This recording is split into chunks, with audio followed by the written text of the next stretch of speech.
Israel. I assumed that would be the only opportunity I ever had to go. There was a Palestinian uprising on at the time called an intifada. I just realized Sharon was on that trip as well. Yeah. And there were a bunch of people from the school where we taught that had signed up to go that were afraid, and so they backed off. But the rest of us went. And I decided, and please take this as the voice of an idiot, I decided if I died over there, hey, Tim, that's the best place to die. Bible. Give me a Bible. So we went anyway, and it was a life-altering experience. I ended up then from 2002 leaving a successful career in music and teaching Bible the rest of my years, and I just retired in June. So been around that tree, and I found it to be a wonderful blessing explaining the Bible to kids. Now the green one is one of my Bibles, and it has all the answers in it. Probably your Bible does too, but I like saying that. Yeah. Oh, I'm sorry. Yeah, well, they're anyway. You want the King James? What do you want? Okay. It's Karen, right? Yes. Karen and I were talking. Her parents are in the ABF I teach here. And I was explaining to Karen, my background in music taught me that if I understood something about the cultural background of a composer, it caused their music to make a lot more sense. If I understood the history of the composer, it also put their music into a contextual context. We talked about John Philip Sousa. I read his autobiography, and Sousa was a Civil War brat. He was about 12 years old when the Union armies began marching back through Washington, D.C. to go home. He then became the first conductor of the United States Marine Band. He's the guy who established the instrumentation for a military band in America, and that instrumentation is still used today, and the U.S. Marine Band became and still is considered the best military band in the world. Now, understanding that information about John Philip Sousa gave me a whole different respect for what he wrote. He was known as the March King and wrote over 100 marches. The one you recognize is probably Stars and Stripes Forever, which you hear played every 4th of July. Well, what does that have to do with going to Israel? Well, there are assumptions made by the authors of the scriptures that if you don't know those things, there are a lot of things in the scripture that may maintain sort of a cloudiness. We're not really sure why they said things that they said. We're going to begin with a video, and then I have a little paper I'm going to pass out, and hopefully none of you will pass out at that prospect, but the things that you discover that are cultural, historical, and geographical in the land have a great deal to do with what the Bible says. Now, American Christianity is essentially based on theology, which is fine. There's a lot to learn. The theology of most conservative churches is solid. You can find salvation. You can develop a walk with the Lord. But once you begin understanding those three things, geography, culture, and history, all of a sudden things in the Bible begin making sense that you never noticed before. So I'd like to start with a scripture. If you would turn to Isaiah 25, I'm going to show you something that I just discovered 2 days ago. Isaiah 25. This is an interesting prophecy.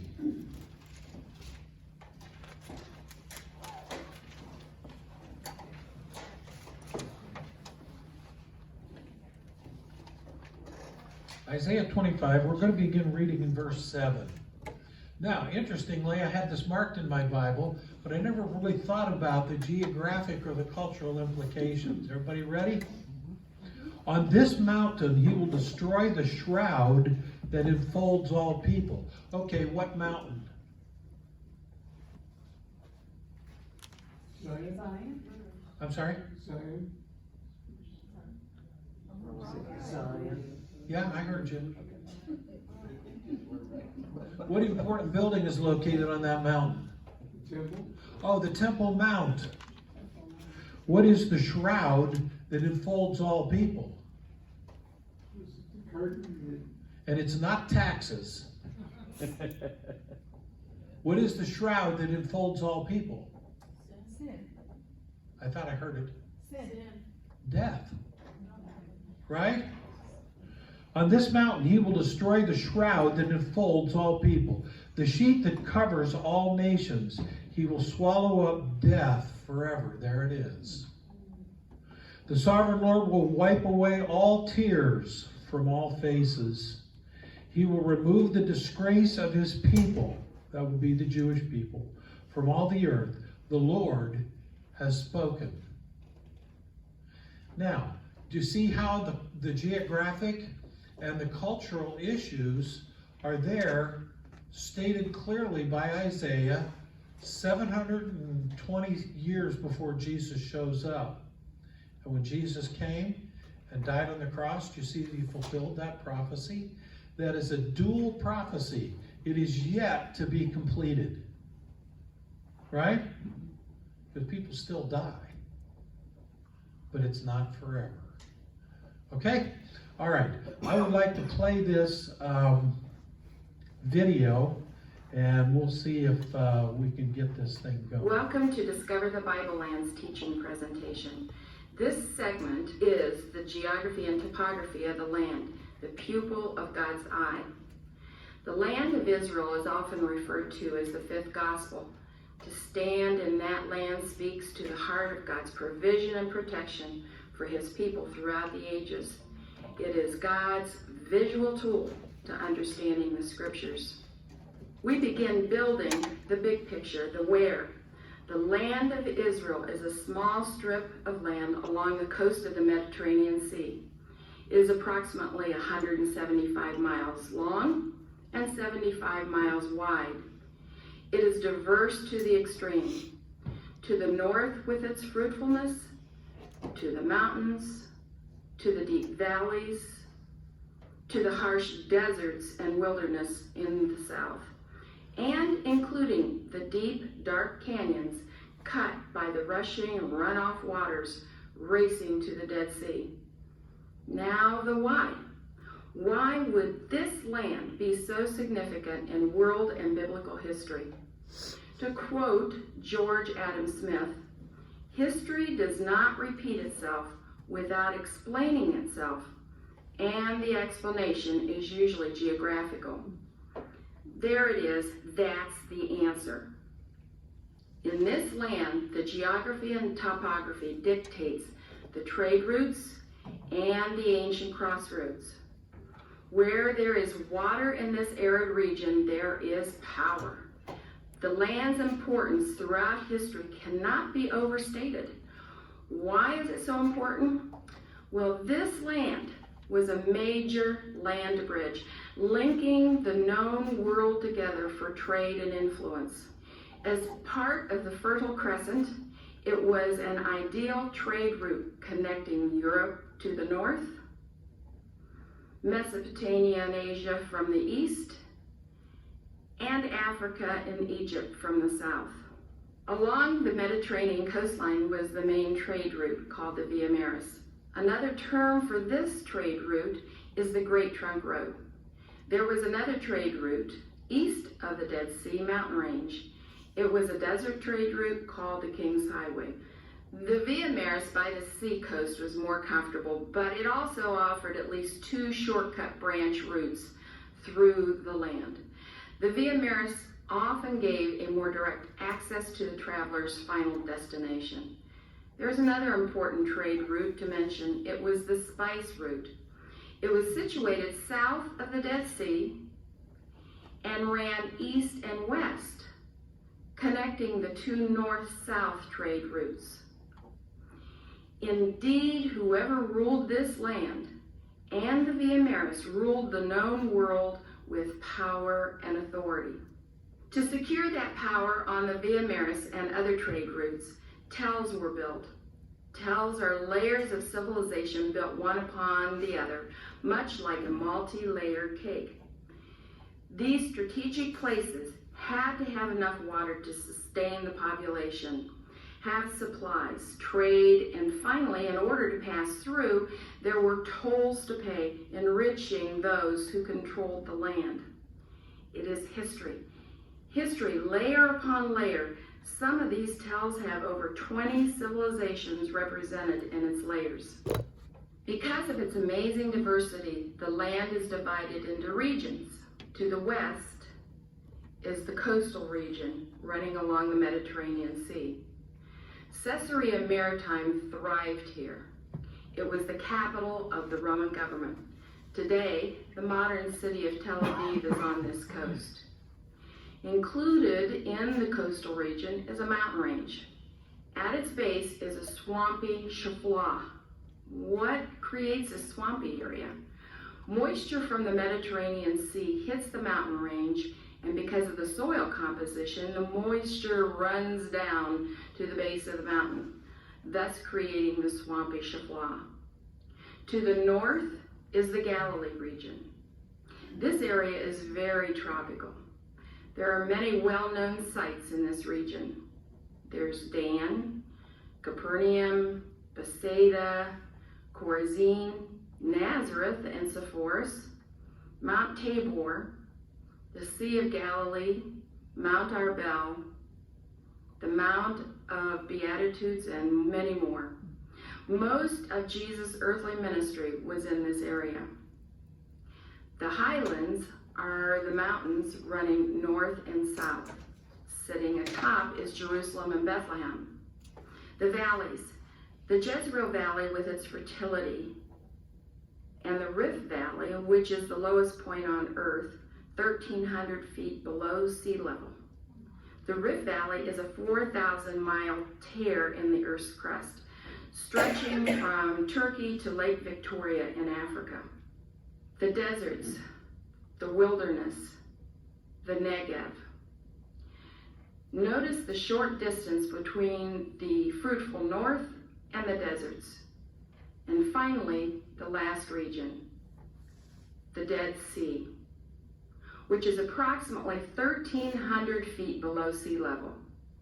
It is 50 miles long, 11 miles wide, nearly 1,300 feet deep, and nothing lives in the Dead Sea due to the heavy concentrations of salt and other chemicals. That brings me to essential points of the soil composition. West of the Dead Sea, now known as Israel, is made of chalk and limestone. Water is not absorbed well, causing the dew and rainfall to simply run off the higher elevations.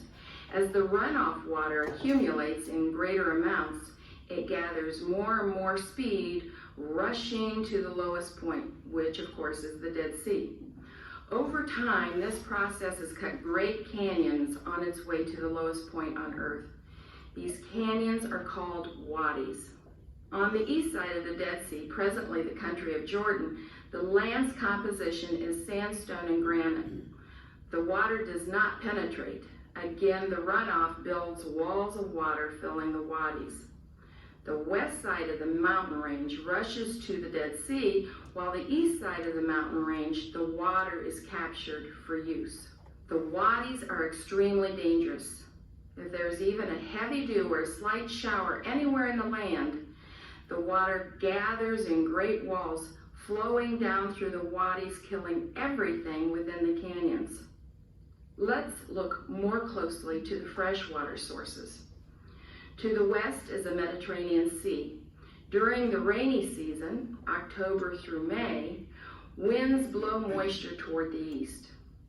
The north has natural underground aquifers which fill during the rainy season.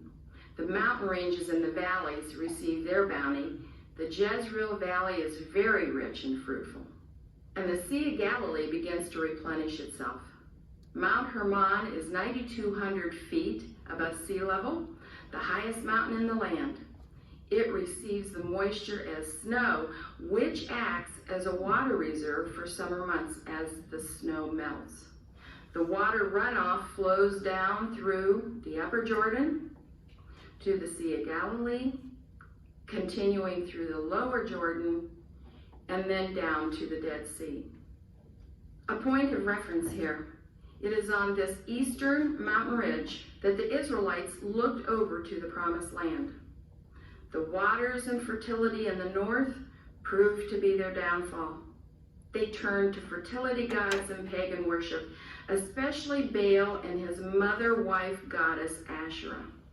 Yahweh judged them for this grievous sin.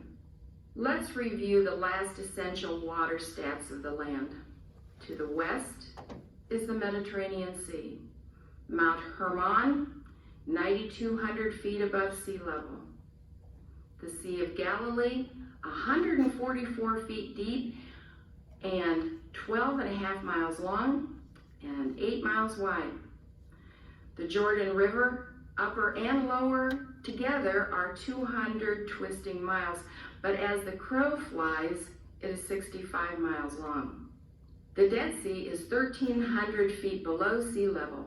The water is 1,300 feet deep, and the sediment below the water is at least another mile deep. The desert receives about 2 to 4 inches per year in the form of rain and dew. The wilderness and the Negev, some areas receive more than others. Beyond the barley line to the south, though, it is very desolate. Finally, I will draw your attention to 2 cities. Jerusalem. As the Bible says, it is up to Jerusalem. No matter where you are in the land, Jerusalem, sitting atop of the mountain, is always up. Jerusalem is 2,500 feet above sea level. From the Dead Sea, Jerusalem is 3,800 feet straight up from the Dead Sea.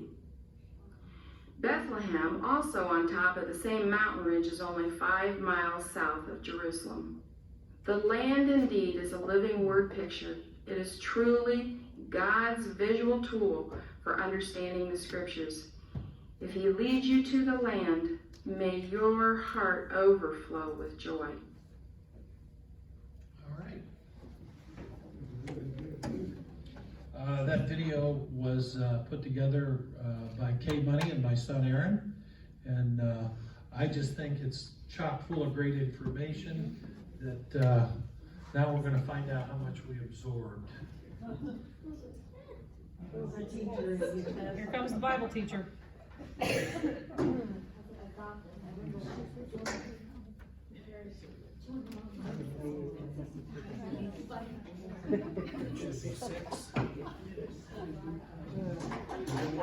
Are you going to get an A on the test? All right. An A on the test? C This is going to be a team project. All right. Talk to your We're gonna buddies. work together with everybody else on the team. Yeah, here you go. Give me the extras.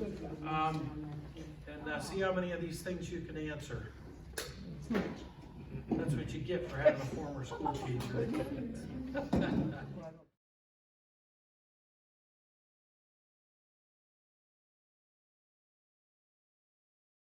Curriculum history is coming up. Hey guys, looks like you're doing awesome. So, Karen, how's Come on, how many times have you been Okay, well, Well, I it's think most like of in you school. I've slept since then, and it's all been out my ears. fairly well, but Hope is now going to unveil the answers here because we have a number of other things that we need to do regarding geography. So, Oh. We did. In fact, we're gonna, on the tour, we're gonna visit the place. Yes. Okay.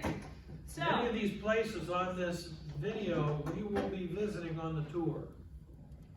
We will swim in the Dead Sea. We will likely swim in the Sea of Galilee. And Maybe we'll Mediterranean. swimming in the Mediterranean. One of my favorites. So we will spend time in Capernaum, and the Arbel Cliff, and we will float down the Jordan River. Yep. For such a desert, arid place, we're gonna do a lot of water activities. In Israel. Yeah, exactly. Don't worry, if you're going on the tour and you're like, oh, what do I need to pack so I'm ready for all of this stuff? We'll go over all those details the next time we get together. Yeah. We can just do like group activity here. Question 1, why is the land of Israel considered the 5th gospel? Now that's a weird number, because how many gospels are actually in the written Bible? 4, Matthew, Mark, Luke, and John, right? You got ABC, NBC, CBS, and the BBC. Okay. CNN. Yeah.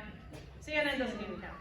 No, just kidding. Oh, let's not get political. Now, so I do not know who she's related to. yeah.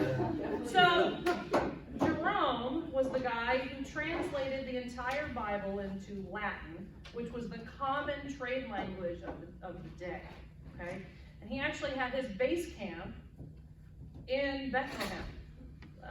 When you're at the Church of the Nativity in Bethlehem, if we're able to get back there, they actually still have the cave that was his office where he did all of that work. It's really a cool place. For me, I'm like, oh, this is so cool. I'm a Bible nerd, so that's like exciting to me. Other people are like, it's a cave. And I'm like, but it's the cave where he translated. So Jerome was the one that came up with that phrase, the land is the 5th gospel. And do you guys remember, I know there was a lot of information that was fast, but why is it called the 5th gospel? Geography determines history. Geography determines history. That's wonderful. Yeah, it's God's visual tool. So it adds a whole other layer of understanding of not only why biblical events unfold the way they do, but where they do carries an added layer. And as we're at the different sites in Israel, for those who are able to go with us, we will explain some of those things. Like, are we in a pagan village that was worshiping a false god? Was Jesus' miracle actually showing his authority over the pagan god? A lot of times his miracles were that. It was a Jewish village. What time of year? Was it during one of the festivals? And was Jesus' miracle or something he was teaching explaining in a new way how he fulfills the prophecies that were established from those different holidays? So when we're there, we're location, location, location. Okay? Remember that the reason you're going to be standing there, getting the dust of the Rabbi Jesus on your feet, you want to be walking so closely to him that you feel the dust of the Rabbi on you. There was one year I actually took pictures of my feet that were super dusty, and people were like, that's weird, why are you posting pictures of your feet being all dusty? Because I want the dust of Jesus, my Rabbi, on my feet. I want to be walking so close to him that as he's walking, being close to him, the dust he kicks up from his steps is on me. And so that's one of the things I'm really excited about. All right, question 2. You guys get the miles? No, what's question 1? 175. Oh, I'm sorry, honey, what? Question 1, is the answer Jerome? Jerome is the guy that I know, so quoted what's that. the answer? The answer is God's visual tool Thank you, to understanding the Bible. thank you. I apologize if that was, yeah. Wave me down if you're not understanding or I'm going too fast. I have had coffee today, okay? You've been warned. Okay, Also, for those of you who don't know, my day job, I for the last 20 years, I've been teaching middle school. So I'm with 12, 13-year-olds in large groups of 40 and 50 at a time in my room. So, take that into account. I'm basically a 12-year-old in an adult package. So, all right. So question 2, did anybody catch the mileage there? 175 long by 75 wide. Now, for those of you Buckeyes in the room, how big is that compared to the state of Ohio? Small. How far is it to get from Cleveland to Columbus? Anybody know? You can feel free to use your phones to look it up. 150 miles.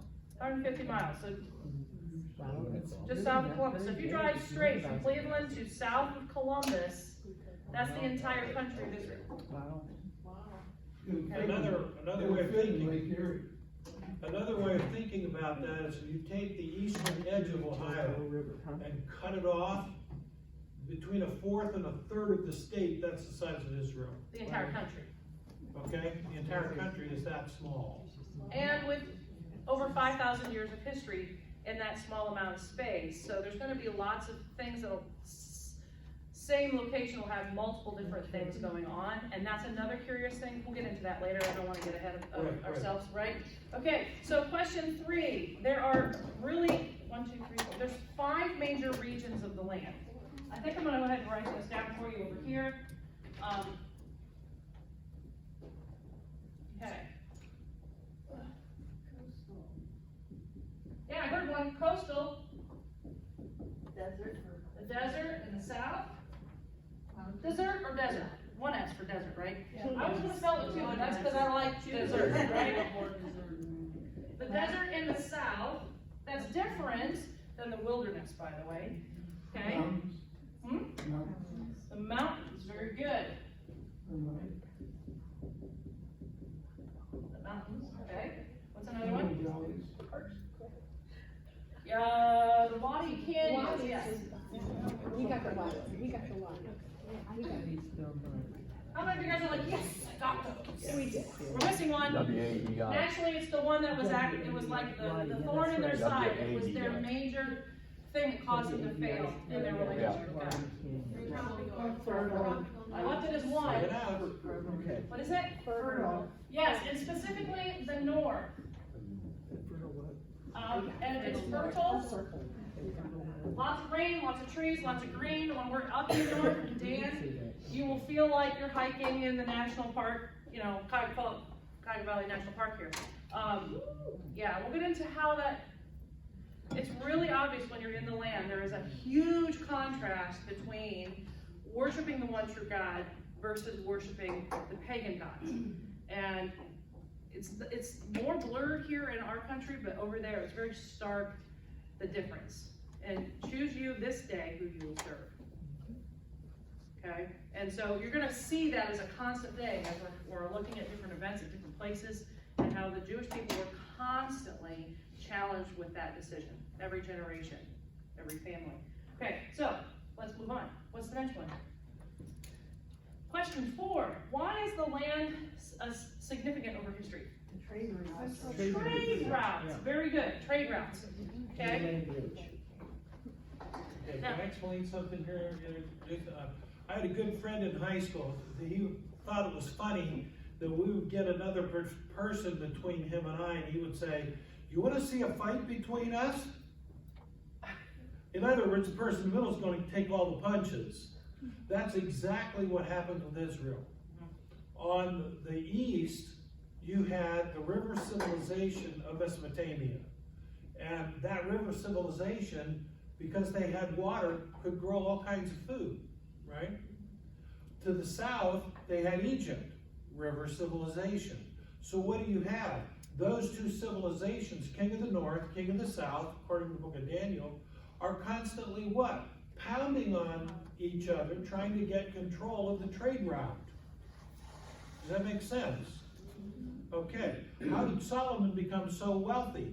Because he put toll booths on the trade route and made everybody pay. Does that make sense now? And tariffs on the countries that didn't pay up. Yeah, and where was the key toll booth? At Megiddo, which was at the end of a mountain pass. And he could control the trade of the land of 3 continents from that one point. Okay? Then the second thing he did was he made agreements with Hiram the Phoenician, which we'll show you where that is in a few minutes here. And the Phoenicians controlled sea trade. So those two guys teaming up together controlled the economy of the entire known world at that time. And that's how they did it. Now, is that going to affect things we read in the Bible? It sure is, big time. It gives you a lot of the whys when you get it like, well, that's odd. I don't know. I just trust Jesus knows what he's doing, what he's putting in his book. Okay. But some of those whys start becoming like, oh, okay, I get that. All right, so we've got our 5 regions. Okay. Now, the trade routes. my dad just talked about. So that's question 4, the ancient trade routes. We're gonna get into that in a lot more detail, but the first tour guide we ever had talked about those trade routes. If my head is Mount Hermon in the north, you're thinking north to south, this way. This trade route would be a Mars by the Mediterranean, King's Highway on the other, and whoever is at Megiddo, the center of that, he says, think of it like pincers. You control the whole land, and if whoever controls the whole land controls the global economy. Okay, you control the global economy of Egypt because you can't put your boats in the Mediterranean because it's too volatile. You're going to lose all your stuff.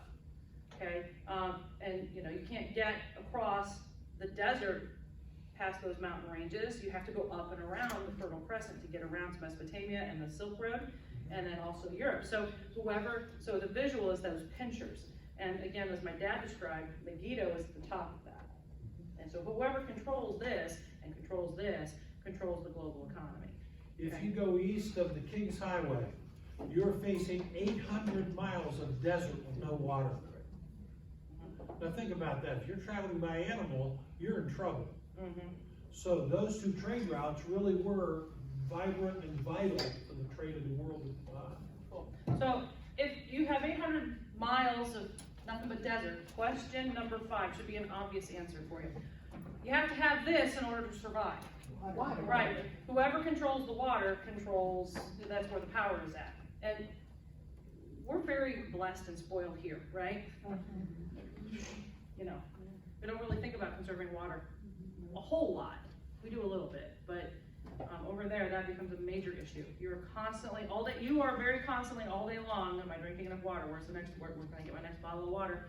It's a constant thing over there. It's interesting to experience that because it's hot and you're like, if I don't have enough water, I get sick. If I have too much water, when's the next stop? Yeah. If you have a nervous bladder when you travel? No. Okay. Question 6. The land is a part of the Fertile Crescent. Very good. Yeah. Say what? We're making stuff up. Hey, I like sarcastic. Sarcastic is my love language. Okay, 7. What regions does the land of Israel connect? We talked about this a couple times. There are 4. Africa, Europe, Asia, Mesopotamia. Woo, we got some Gold Star students in the room. I'm liking that. Just so you know, you'd be amazed at what kids will do for a Jolly Rancher. Let me ask you a question. Yeah. Hey, yes. Why do you include Mesopotamia? It's a smaller area than Asia and Europe and Africa. Well, at the time, especially biblical times, Mesopotamia was the global superpower. Babylon, and then you had Nineveh. Okay, so Iraq and Iran. Those were the major global superpowers, and also the hub for pagan religion. It's where pagan religion began. And then that global superpower shifted to Egypt. Yes, fine. Right? Okay. And then the global superpower shifted to Greece. And then Asia was included in that once that became a civilized. So that's a great question. So the civilizations, when they were global superpowers, the main military and economic force on the planet, it started in Mesopotamia and then grew outward from there. Which I love history. I hated history when I was in school, but I love it now.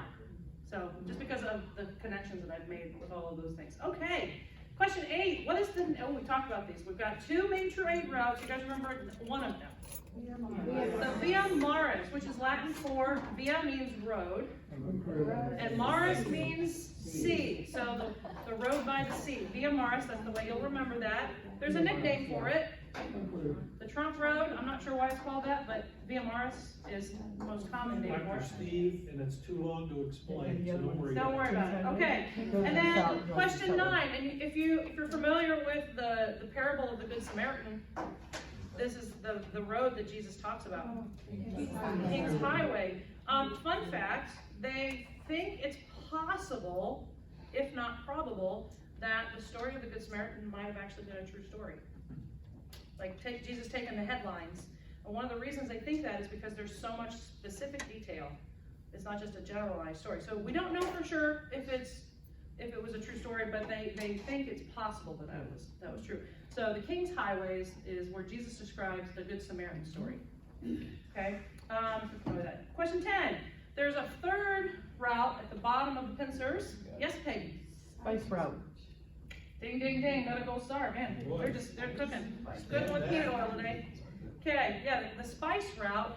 And that was a top secret route that only certain tribes knew, and they highly disguised their water locations.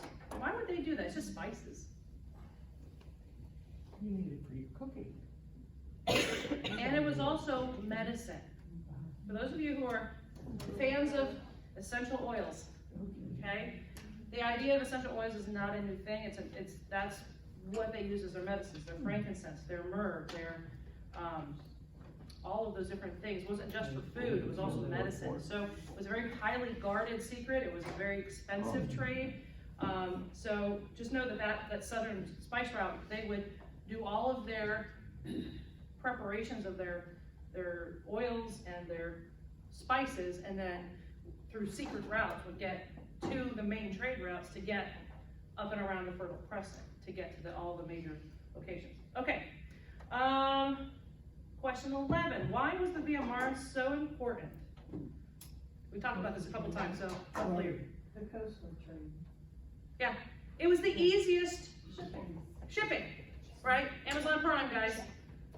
Okay, it was the easiest and quickest way to get, and most secure way to get your goods from point A to point B between the different regions. It was safer weather-wise, it was safer terrain-wise. There were also more locations for you to like stay overnight, you know, reload on food if you needed it. A lot more water, yep, exactly. So that was the most popular. King's Highway was more treacherous, more dangerous, more likely to get jumped by robbers, you know, as the Good Samaritan talks about. Okay, tell. Does anybody know? Wait, did I skip a question? 12. We are on 12? Yeah. Okay, what was the question? Because I think my numbers are wrong. What was the one key element that the tells needed to exist? Well, that's so what do the tells need? Water. Water, yeah, you gotta have water, and it has to have enough water for the amount of people that survive there. One interesting thing about tells. Okay, well, first of all, who can tell me what is a tell? I know so much learning, my brain is hurting. Okay, what is a tell? It's city upon city upon city upon city. Upside down. Depending on who is in control. Why were the cities stacked up like that? What happened? Water. Well, it was there because of water and also because of trade routes. They were They got there. destroyed and then they built new. Yeah, they get destroyed, somebody coming in, conquering the land, destroy the cities, then the next civilization build on top of that, destroy that, and then they think Jerusalem was destroyed 28 times. And then resettled and rebuilt. The town that was shown in the video is Bechtel, and they think there are nearly 20 layers there. Now let me just share with you why that's so important. That's how the Bible needs to be read. That there are events that happen, and then there are other events that happen, and then there are events that happen, one on top of the other. For example, the ancient city of Joppa, which was on the seacoast, was the only natural harbor at the time of Jonah.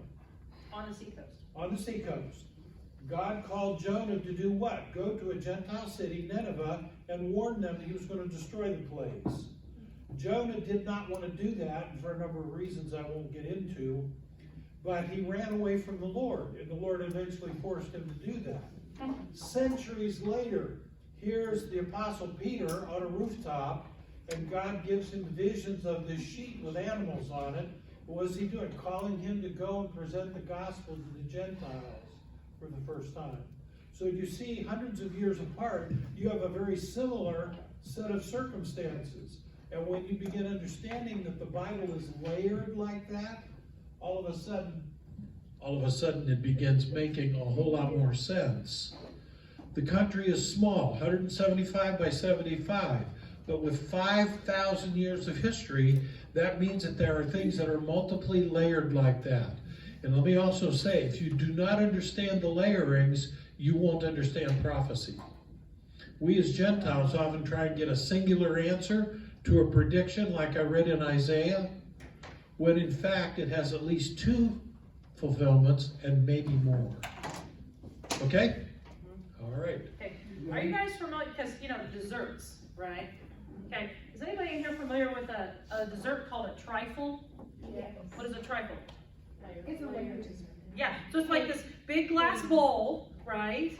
And you have a layer, and then a layer, and a layer, like a layer of lady fingers, and then some pudding, and then some jam, and some cookies, and yummies, and all kinds of things. But the cool thing is from the outside, you can see all those layers, right? So what we're saying is, and just another way of saying the same thing, that a physical tell is a real place where one civilization would build, and you want me to use the microphone too? Oh, okay. Sorry about that. Hi, is that better? Okay, so a physical tell is a physical picture of something that is also a spiritual truth. Let me say that again. A physical picture of a spiritual truth. And that's something you'll hear me talk about all the time. This is a physical thing. That's why it's the 5th gospel. These are physical things that you will see, experience, that give us a spiritual understanding of what God is doing or teaching or how he is moving. The really cool thing, and this is something I hope you guys walk away today with, is watch for God to do the same thing in your life. What is he doing physically in your life that is now showing spiritual truths? Okay? And if you're not sure what that means yet, that's okay. We'll get there. And I trust that God will show you. Okay. Now, not to get too heavy. All right. What question do we leave off with, guys? 13. Okay. I think, did I repeat a question? Okay, no, question 12 is a tell is a hill where civilizations built on top of each other. Either they got wasted by disease, maybe too many people and they didn't have enough water, or they got conquered. Okay, then moving on. So you need water to exist, right? Number 13. Okay. Question 14. Caesarea Maritima was the capital city in the land for which government? Rome. Very good. There's a pretty famous, is it Paul? It was Paul at Caesarea Maritima. Yeah. Was it Paul that had the conversation and then he's like, well, haha, by the way, I'm a Roman citizen, and then he got shipped off to Rome? Yeah? Okay, all right. We got somebody excited over here. This is good. Yeah, it's excited. Right. Okay. Right, but now also Caesarea Maritima is also where the Lord sent Peter to present the gospel message the first time.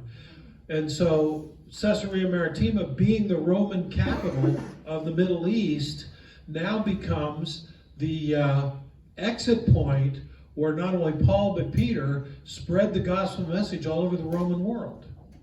He used Rome against itself, by the way. Yes. Yeah. So what did was Rome known for do? what? Rome built roads. And so what did Paul and Peter do? Travel the roads and are spreading the gospel to these various people groups, the Jew first, and then also the Gentile. Now, one other thing I want to point out here that would be helpful, I think, Israel is located along a large ocean, and the weather blows in off the ocean, correct? Same as California. Now, California is quite a bit larger, but the weather patterns and so forth of those two geographic locations are really quite similar. There you go. Cool. Okay. All right. Yeah, there's so much information. If you're feeling overwhelmed, take a deep breath. Just write stuff down. Here's the thing I will tell you. There's a lot of information that'll come to you today. It's not possible to remember all of it. Okay, and that's okay. That's why we write it down. That's why we talk about it. And then as you revisit this information, God will connect dots for you. That's one of the reasons we're also spreading the classes out with some time in between to let you just kind of soak in some of that information. Now, one thing that was not in the video, I don't think, is, and I don't know if I spelled it right, because Hebrew, is it correct, Sharon? Just a second, I'll Yeah, I'll correct it. Spelling was never my strength. It still isn't. Okay, so it's called a sheplah. S-H-E-P-H, like a shepherd. There you go. Think S-H-E-P-H-L-A-H. Think of it as a shelf. That's why sheplah. So what's happening is, as water's coming off from rainstorms from the Mediterranean Sea and hitting the first mountain range, and it's limestone and chalk, which doesn't soak up water like a sponge, it just runs back off, back down to the Mediterranean. There is a shelf, they call it the sheplah, and it gets stuck, and that creates very fertile farmland. Okay, swamps and those kinds of things, and that's why that area by the coast, by the Via Maris, it's great for all kinds of farming and kinds of things, but because of the trade routes, it can be dangerous to put your crops there, because if someone comes in and invades and like, you got all this food, sorry about your luck, I'm taking it from you. Okay, which the Jewish people had that problem quite often in the scriptures. Okay, let's move on. Yeah, so that was 15. Why is there a swamp area at the base of the mountains? Because the water runs off, because the soil doesn't absorb. It's the weirdest thing. We're so used to our soil here. When it rains, it just soaks right in. It gets all squishy and muddy. It doesn't work like that there. It just runs off. Okay. Are we on question 16? 15. You're 15. My numbers, for some reason, on my answer sheet are backwards. So okay. So are we on the one that says, what is the north atmosphere like? Very tropical. It's one of my favorite places. If you're going on the trip, you will need mosquito spray. But don't get a big one, just a little guy, because we won't be around it for long. All right, tropical. How much of Jesus' ministry was in the Sea of Galilee area? 75%. It's a pretty big portion. So when we're around the Sea of Galilee, we've got a lot going on there. Okay, let's keep backing along. What two major cities are on the mountain range? Jerusalem, Bethlehem. How many of you were surprised to know how close they are? Yeah. In fact, if you're standing on the southern steps of the Temple Mount, and we actually get to stand there most of the time, I think we should still be. It depends on the archaeology digging that's going on. You can stand on the southern steps and look north, south. Okay, yeah, southern steps. Right, that makes sense. South. You can see Bethlehem from the Temple steps. It's that close, with this like lovely Gehenna Valley in between. Okay, and shepherd's fields and things. Okay, what are the two main valleys in the land? The Jezreel Valley. There's a lot of action that happens there. Let me tell you some really crazy stories there. Okay, if I say Napa Valley, what pops into your brain? Wine. In California, right? Jezreel Valley is the Napa Valley of Israel. It was the best winemaking country in the Middle East. It was yet another reason to try to conquer that area, because the wine they make there is amazing. In fact, I saw a documentary not that long ago that the winemaking has picked back up again. They're finally producing wine that is now competing on the global circuits. So what miracle did Jesus do in the Jezreel Valley? Give you a hint. It was water into wine right in the middle of winemaking country. Now, if you are a pagan, worshiping a pagan god for your winemaking, do you know which one that would be? If you were Greek, Dionysus. If you're Roman, it's Bacchus, right? Okay. And here Jesus is showing up at a pagan city at a wedding, and he out Dionysus in his own territory. That's just a small example of like, boom, physical picture of spiritual truth. Right? And Jesus didn't make some halfway stuff. He made the best stuff they'd ever tasted in their life. So, of course he did. You know, Jesus doesn't do things halfway either, by the way. What was it, 50 gallons? He didn't just make like a single bottle. It was crazy. All right, there's a whole lot more to that, which we'll just keep moving. All right. What is the other valley? It's a big one. The Rift Valley. Nice job, Tim. The Rift Valley, and it's the deepest point on Earth that is not covered with water. The Rift Valley. Now, the Rift Valley is right, that's where the Jordan River is at. So if you're looking at the map, you can know it's the Rift Valley because you've got the Sea of Galilee, the Jordan River, and the Dead Sea. So that's right in the middle of the Rift Valley. Do you remember how big is the Rift Valley total? It starts in Turkey. 6,000 miles. Starts in Turkey, goes through the center of Israel, and goes all the way down to Lake Victoria in Africa. Okay, it's a big valley, rift. Okay, this is kind of a silly question. What lives in the Dead Sea? A whole lot of nothing. Actually, there are 2 kinds of bacteria that can survive in that environment, and that is it. Okay, but one of the cool things about the Dead Sea area is that it's very, very oxygen concentrated. They have health spas all over the Dead Sea because the mineral content is so high, and also because the oxygen content is so high, they're super dense.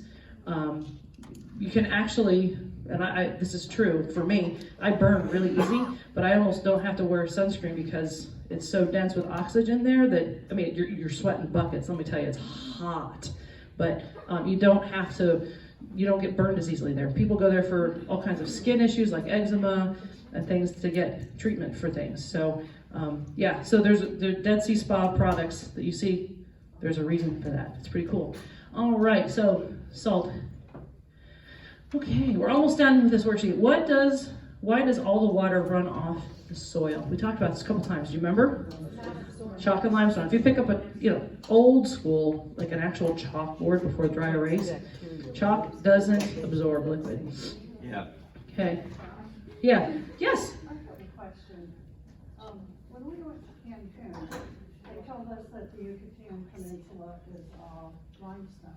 Okay. And there's no above the ground water because water percolates through the limestone and makes these aquifers and underground rivers. That's exactly the same thing that happens in Israel. It's because the limestone cracks. Yeah. So what happens is it cracks and it erodes really quickly. Think like the Grand Canyon. And so the smallest amount of water will run off and through 5 little cracks, and then it'll create underground rivers and aquifers. And then it'll just pop out somewhere randomly. And there are aquifers in Israel where they don't know where it starts. They don't know where the start of that water trace happens. So that's been interesting. They're trying to discover some of those things. All right. Okay. Were there any questions, or can we keep moving? All right. Let's do, what is the highest mountain in the land? Mount Hermon. Hermon. Hermon. Mount Hermon. Yes. And that was kind of this, and there's another Caesarea that's mentioned in the Bible. Does anybody know what it is? Hey, Caesarea Philippi. Now this is another physical picture of spiritual truth. Caesarea Philippi is right at the base of Mount Hermon. It's right in the north. Now, why, if you were worshiping a god that promised you fertility? Now, fertility had to do with having enough water so you have enough crops, and fertility so that you have lots of children, so that your family is big, so that you can have more resources to have a good life. Why would you put your pagan capital city at the base of that mountain? Because that's what Caesarea Philippi was the capital city for pagan worship in the land of Israel. That's where the Jordan River comes out from Mount Hermon. Okay, so that's where all this rushing, gushing water, and there's trees, and it's green, and it's fertile pretty much year-round, I think. So, yeah. So they saw that as this is a physical picture of what this pagan god can do for us. Does that make sense? And then, do you guys know what Bible story happened there? Jesus took his disciples there and asked them a question. Who do you say? Hey, Peter, you see all these pagan temples behind me? All these false dead gods? Who do you say that I am? And Peter's like, what, are you crazy? You're the son of the living God. And so that's where that whole conversation takes place. But Jesus took them to that location for a reason. Okay? Physically showing them the spiritual reality. Yeah, having that conversation in that location there was a reason Jesus did that. So one of the things that I think struck me the most my very first trip to Israel was just, we know about all these stories, we know about all these miracles, but it really struck me that Jesus was actually very specific about what he was doing, when, and where. Like, there was purpose behind things that I didn't realize had purpose, which just for me, I mean, Jesus was already cool, but I just took on, like, especially as an educator, I'm like, oh, I see what you're doing there, Jesus. As a teacher, you're teaching. I see what you're doing there. I see the curriculum you unfolding, what you're doing there. I think that's just awesome. Okay, we've got a couple more questions, and then I'll hand it back over to my dad here. So Mount Hermon, what proved to be the Israelites' downfall? I already kind of gave the answer. Worshipping the false gods, trusting false gods to provide their fertility, trusting false gods to provide for their needs, not the God of creation. And that was a constant struggle. And let's be honest, if we're honest with ourselves, sometimes it's hard for us to trust God to provide for our needs rather than, well, I've got a solid job and I've got these things coming in, and trusting myself for provision or trusting other things rather than the Lord himself. So I think it applies to us too. All right, now, was this mentioned in the video? What were the two main gods worshipped? Sounds like somebody over here already knows the answer. No? Okay, I won't call you out. Yes, Peg? Baal and Asherah? Yes! Baal, by the way, Baal and Ashura, which, by the way, as I mentioned before, in Babylon, that's where that all started. Those two gods represented by two symbols. Okay, Baal and Ashura. If you don't mind, I'm just going to give a couple of basic things, because this is going to be important when you're in the land and you start seeing some of this imagery. Okay, which one is the boy? Baal. Yeah. Okay, and the other one is Ashura. Okay, Baal is the boy. That's the easy way to remember that. Now, there are two things that Baal is known for. Okay. Sun and lightning or storms. Rain, right? Ashura is the female. She is represented by the crescent moon. Okay? And she's obviously the goddess of fertility. Which can also be represented like with grain and that kind of stuff. Now, the interesting thing is that Asherah is supposed to be the mother of Baal, but they're also married. Tell me that's not twisted. Welcome to paganism. That's why the scriptures are so clear about what's okay and not okay in family relationships. Yes, Michael? Are those Greek gods? Or Greek gods and goddesses? No. Canaanite. Oh. Canaanite. So they come before the Greek civilization. But you probably are recognizing some Greek things in there, aren't you? Because they borrowed from it. Yeah, okay. But Baal and Asherah, that's why you need to destroy your Baals and your Asherah poles, because they are an abomination to the Lord. Because you're putting your trust in that instead of me. Okay? All right. But has anybody ever seen like a sun with a face on it and a crescent moon on the face on it? That's where it came from. Yeah. It's something you'll see a lot, especially in Hispanic cultural art. You see a lot of that. Just to be aware that it has its roots in that. So if you have a sun with a face on in your house, don't panic. Just want you to know that. But just know that there's some history behind that. Yeah. Yeah. What?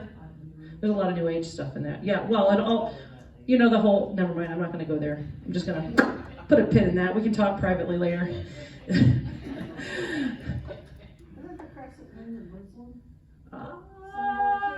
See, now some of you are starting to put some things together.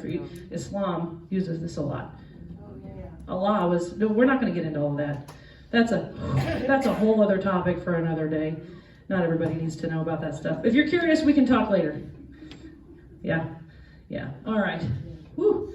In my Bible studies, I call that's a carrot we're just going to put over here, and if you're interested in nibbling on that carrot, we'll have a conversation later, but we need to focus over here. Okay, why is it always up to Jerusalem? Because in our culture, up is always which direction on the compass?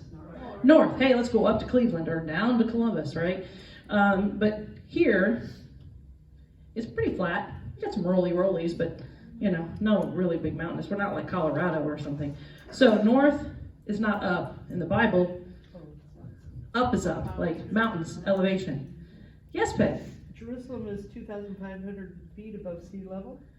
I think, yeah, is that right? You guys get the numbers on that? That's one I don't have memorized yet. 3,800 above Dead Sea. Yeah, so 2,500 above sea level, because it's on top, like if you're at the Mediterranean, it's 28 or 25? 25, okay. But then it's like, if you're on Jerusalem and you want to go straight down whoosh, the mountain to the Dead Sea, then it's like 3,800 straight down. Yeah, and when you're on the bus, you're like, are we there yet? Are we there yet? Yeah, okay. All right. I think we answered this one already, but how far is it from Bethlehem to Jerusalem? 5 miles. 5 miles. Okay. All right. Now, I think this would be a nice moment to stretch. If you need to use the restroom or get a drink. And I would say maybe 3 or 4 minutes, be back in your seats for the next fun thing.